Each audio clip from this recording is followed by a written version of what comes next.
I heard someone make the analogy that it's sort of like the business, for lack of a broad term, is analog where everything else is digital. It's just hasn't caught up yet to where the technology is. Is that a fair assessment? It's Anyone? a nice image. I think it is indeed very different nowadays. Eddie was talking about the involvement of the crowd in terms of taking their rights more into consideration nowadays and modifying the balance between access and copyright. And indeed, the crowd has an enormous role to play in the new models. But I'm not sure that the way the Consumers Association or some Consumers Association have addressed the matter at this point is necessarily the right way to address it.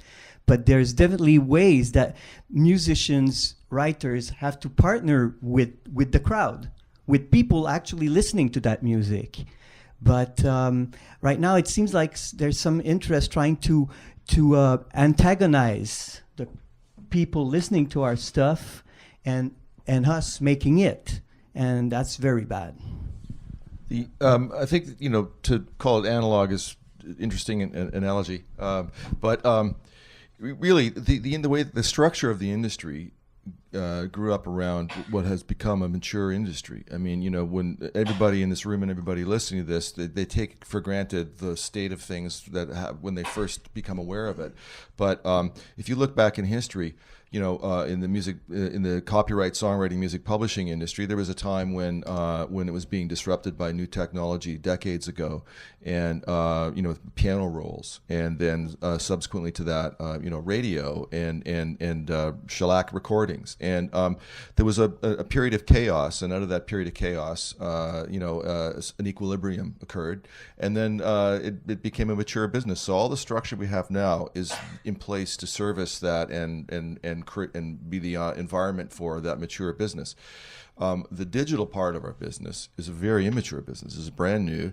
It's crazy. It's like a Moroccan bazaar, and it's like the Wild West, and so the chaos, I think, can be interpreted as completely negative, and which again is to not diminish the issues and the problems in front of us. And I think the answer is, in the Wild West, if you think about the cowboy movies you might have seen when you were a kid, you need a sheriff with a gun. You need the will of the people to agree broadly on what is morally right and what is morally wrong, and they have to go after the cattle rustlers. And so, really, you've got two forums in which our fight for a fair piece of the emerging pie, and that's the business forum and the legal forum, and they're both really daunting fights. I would say actually there's a third forum. There's the forum of public opinion, and in fact that's probably the most dangerous force against our interests and the hardest to turn around, because our enemies in that area are the people who are currently shaping public opinion, and that are the Googles and the Wikipedias and et cetera. And they do an incredible job of brainwashing the public into thinking that industry's business model interests are actually a noble cause for the public.